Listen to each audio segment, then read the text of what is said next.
Alright, this is an episode I've wanted to make for a while, because people talk about waking up as though it's this incredible moment where everything suddenly becomes clear. You notice something strange, the fog lifts, you see the world differently. And from that point on, you're apparently wiser, calmer, completely certain about how reality works. But that isn't what it feels like, at least not for me. What it actually feels like is noticing one thing you can't explain, and then realizing you can't look at anything quite in the same way again. It might begin with the Mandela Effect, a logo that looks wrong, a line in a film that you could have sworn was different, an image you've known your entire life that suddenly doesn't match the version in front of you. And at first, it's fascinating. It feels like you've discovered a hidden door in the universe, something you weren't supposed to notice. But then you keep looking, and the Mandela Effect stops being the whole story. It becomes the beginning of it. Because once you've questioned one part of reality, you start questioning the rest. You don't just watch the world anymore, you start reading it. You start noticing gaps between what you're told and what you actually experience. You start hearing the static behind the signal. And sometimes you can feel something doesn't quite fit before you can even explain what it is. That can be exciting, but it also can become exhausting. Because eventually you realize the door you open doesn't close behind you. And that's what tonight is all about. What happens when you start noticing too much and you can't simply switch off again?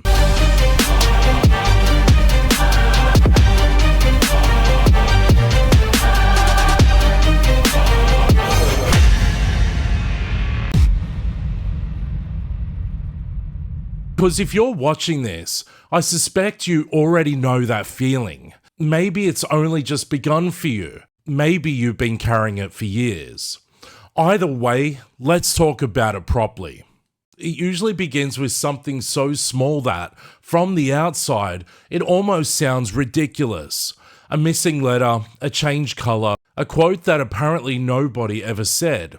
A detail you remember so clearly that you don't even remember learning it. You just know it. And then you see the current version. Then there's that brief moment of silence in your head. That little pause where your brain goes, hang on. And almost immediately, another thought follows. If this one's different, how many others are there? That is the moment something changes. Because the effect itself might be small, but the question it creates is enormous. Once reality disagrees with you once, you begin wondering how stable it ever was in the first place. So you start checking. You search for another example, then another. You compare what you remember with what other people remember. And when thousands, sometimes millions, describe the same missing detail, the same wording or the same image, it stops feeling like a harmless memory test. It starts feeling personal. And suddenly you aren't only watching Mandela Effect videos. You're watching yourself change. You become more observant, more cautious, less willing to accept something because it appears on a screen and tells you that it's always been that way. It's almost like your trust in reality gets recalibrated. Not destroyed, just adjusted enough that you stop taking everything for granted. And once that happens, the Mandela Effect is no longer about logos and movie quotes. It has already done something much bigger. It has taught you to look twice. This is the part that people don't always say out loud, but I know some of you are going to understand exactly what I mean. Once you begin noticing these changes, it isn't only the Mandela effects that start feeling different. The world starts feeling different too. Time feels faster, years seem to disappear before you properly process the last one. Places you've known for years can suddenly feel unfamiliar, even though nothing obvious has changed. People seem more distracted, more impatient, more disconnected from one another. You can be standing in the same street you've walked down 100 times, and somehow the atmosphere feels different. Not necessarily frightening, just slightly off.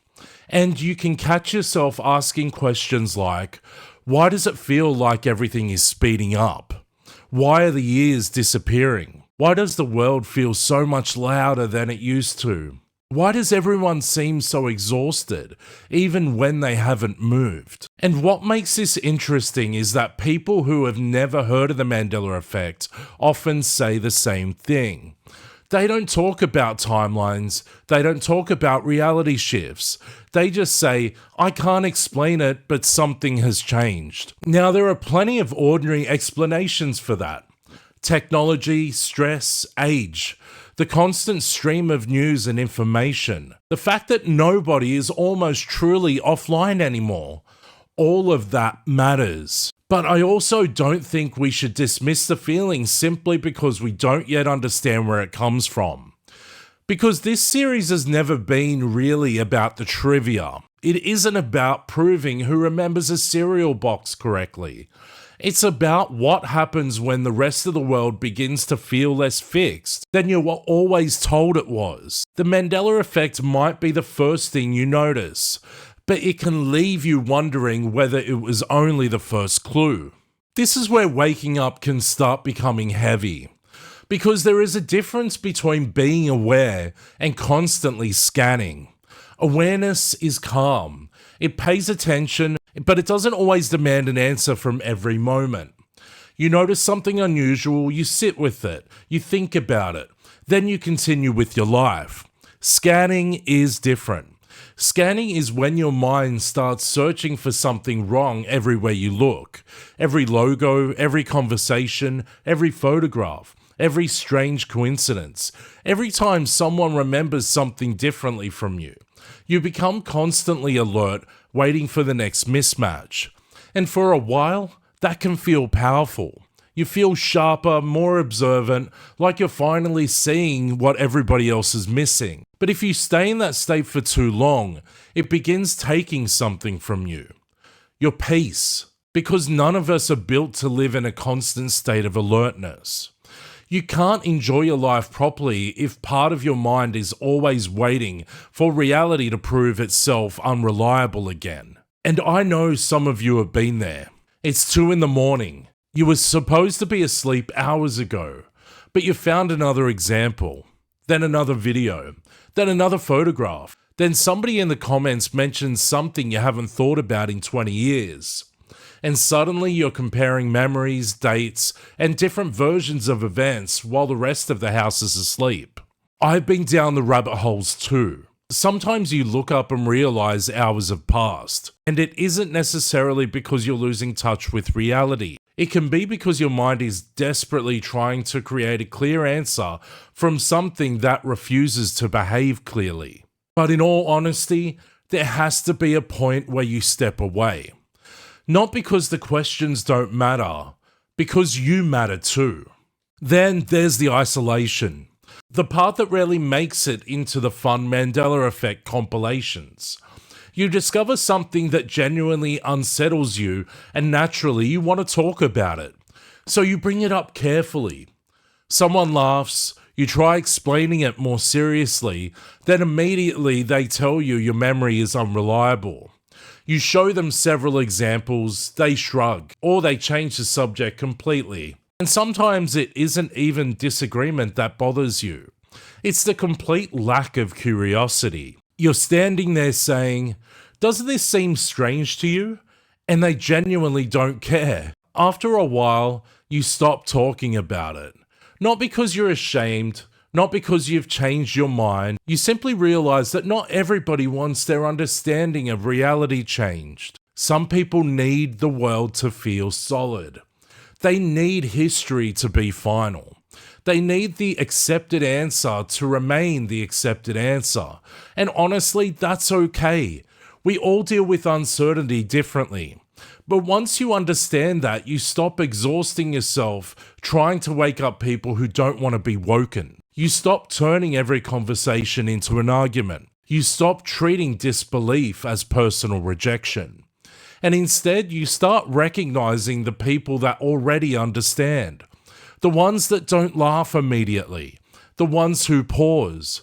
The ones who say, "I thought I was the only person that remembered that." That's one reason the comments on this channel matter so much, because I know some of you don't have anyone in your day-to-day life you can talk to about this without getting that look. You know the look. The moment someone decides what you're about to say before you've even finished saying it. But here, you can talk about it. You can disagree. You can share what you remember. You can ask the question without pretending you already know the answer. And if you've ever felt like you were noticing things other people didn't even register, hit that like button, not just for the channel. It helps this video find the people quietly going through the same thing. And subscribe if you want to continue this series with us, because we're building a much bigger picture here. The Mandela Effect is only the beginning, and we're not stopping halfway. Alright, let's keep going. This is where things become even more interesting, and I want you to think about this through your own experiences. A lot of people say that when they begin paying closer attention, it feels like reality starts pushing back. Now, I don't mean something dramatic appears in your home and demands that you stop asking questions. It's usually much more ordinary than that. Life simply gets louder. More notifications, more responsibilities, more stress, more arguments, more things demanding your attention every second of the day. Every time you try to slow down and think clearly, something else arrives to pull you away. A new message, a problem, a headline, a new emergency. Something you apparently need to be angry or frightened about immediately. And before you know it, the thought you were having has gone. You've forgotten what you're about to connect. Now, maybe that isn't reality pushing back. Maybe that's modern life. Maybe that's the way our phones and platforms are designed to keep our attention constantly moving. Maybe we've simply created a world where stillness has become uncomfortable. But even if the explanation is completely ordinary, the effect is still real. A distracted mind rarely asks deep questions. An overwhelmed person doesn't have the energy to challenge what they're being told. Constantly moving from one crisis to the next never gets a quiet moment to ask, what is actually happening here? That's why distraction can feel like pushback. It doesn't need to be supernatural. Sometimes nothing has to attack you. It just has to keep you busy, keep you tired, keep you emotionally overloaded. It just overwhelms you until you forget what you're about to realize. So how do you live with this without becoming constantly anxious? How do you stay aware without checking over your shoulder every 5 minutes? Because this is actually the part that matters. Awareness needs anchors, real anchors. Things that keep you connected to your life instead of mentally floating above it, analyzing every detail from a distance. And they don't have to be complicated. Get outside, move your body, sleep properly, cook something, listen to music, sit with someone you trust and talk about something completely ordinary. Laugh, put your phone down, feel the sun on your face. Do something physical enough that your mind has no choice but to return to the moment you're actually living in. That isn't going back to sleep. It isn't ignoring the mystery. And it doesn't mean you stop looking for answers. It means you refuse to let the search for answers take your whole life away from you. Because staying grounded isn't an escape from the truth. It's what keeps you strong enough to face it. There's a real difference between curiosity and fear. Curiosity opens you up. Fear closes everything down. Fear makes every change feel threatening. Every coincidence becomes proof. Every disagreement becomes evidence that someone is against you. And once you reach that point, you aren't seeing more clearly. You're simply exhausted. The goal is not paranoia. The goal is clarity. And clear minds see further than frantic ones ever will. So stay awake, ask questions, keep looking, but protect your peace as well. Because if there's something larger happening here, you're going to need a clear head to recognize it. There's another stage people rarely talk about. Eventually, you stop needing to prove the Mandela Effect to yourself every day. You stop checking the same examples repeatedly. You stop searching for one final piece of evidence that will make every question disappear. And most importantly, you stop needing to convince everybody else. Because you begin to understand that it was never really about winning an argument over a logo. It was never about being able to say, I was right and you were wrong. It's about what happened inside of you when the reality in front of you disagreed with the memory you trusted. That moment leaves a mark. It makes you question how many things you accept simply because everyone else accepts them. It makes you look at the official version of something and ask whether it truly matches what people experienced. And that doesn't mean your instincts will always be correct. Mine aren't. None of us are right all the time. Memory does fail. People do influence one another. We do fill in gaps without realizing it. But acknowledging those things doesn't mean we have to ignore every experience that doesn't fit neatly into the accepted explanation. There is room to say, I don't know about this, but I know what I remember. And eventually, you become more comfortable with that. You start trusting your own continuity, not blindly, not arrogantly, but enough that you don't immediately silence yourself every time your experience differs from the answer you're given. And strangely, that can make you calmer. Not because you've solved anything. You become calmer because you stop waiting for somebody else to give you permission to acknowledge what happened to you. You don't need everyone to agree. You don't need a fight. You don't need to turn every conversation into a courtroom. You can simply carry the question. And perhaps that's the real shift. The Mandela Effect may not be the final mystery. It may be the invitation. The first crack in something you've always believed was solid. And once you've seen the crack, you start wondering what else has been hiding in plain sight. Alright, I want your vote here, because I think this will tell us where people really are in this journey. Here's our poll question for this episode. What happens when you wake up too much? Is it A, you feel empowered and sharper? Is it B, you feel overwhelmed and overstimulated? Is it C, reality pushes back with distractions? Or D, you feel isolated because others don't see it? And in the comments, tell me about the moment you realized you couldn't completely go back to normal. I don't mean in the sense of another Mandela effect. I mean personally, the actual moment where this landed. The moment you sat back and thought, hang on, this may be much bigger than I realized. And if you want to see the next part of this series, like the video and subscribe, because the next episode may be the most important one we've had so far. How do we stay grounded in a shifting reality without losing the magic of being alive? Because asking the question is one thing. Learning how to live with those questions is something else entirely. Here's my last word. Waking up isn't a flex. It doesn't make you any better than anyone else. It doesn't make you more intelligent, more spiritual, or somehow chosen while everybody else is asleep. It's a responsibility, because once you begin seeing the seams, it can be difficult to pretend you don't see them. And the Mandela Effect may only be the beginning. It might be the first moment you realize reality doesn't feel as fixed as what we've always believed. But once that possibility enters your mind, you start noticing other things. The speed of the world, the constant noise, the way everyone seems to be pulled from one distraction to another before they've had time to understand the last one.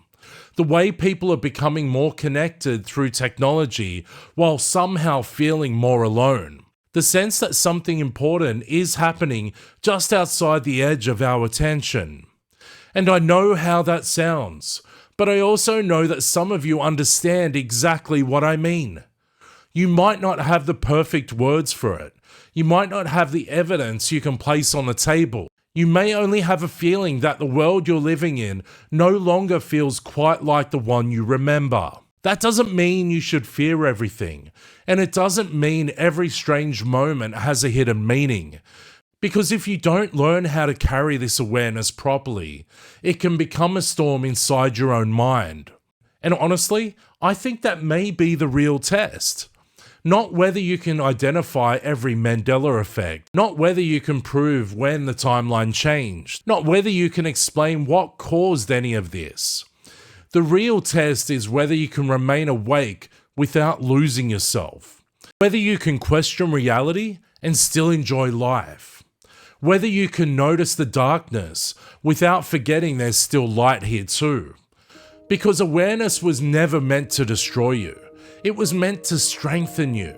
So if you've been feeling overwhelmed, if you feel like you're noticing too much, if the world seems to be moving faster than you can process it, or if you've quietly been wondering why everything suddenly feels slightly wrong, take a breath.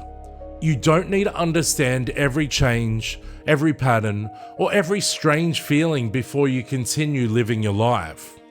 You just need to stay steady enough to keep moving forward with your eyes open. Because whatever this is, whatever the Mandela Effect eventually leads us towards, we're going to understand much more by approaching it calmly than we ever will by allowing it to frighten us.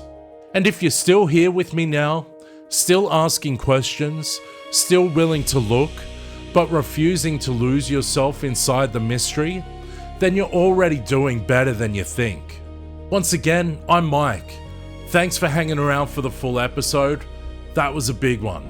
Make sure you stick around and try out one of the other stories on the channel, or if you haven't seen the earlier parts of this series, jump back and watch them now too. Make sure you stay curious and share what you know with those that are happy to listen. I'll see you then.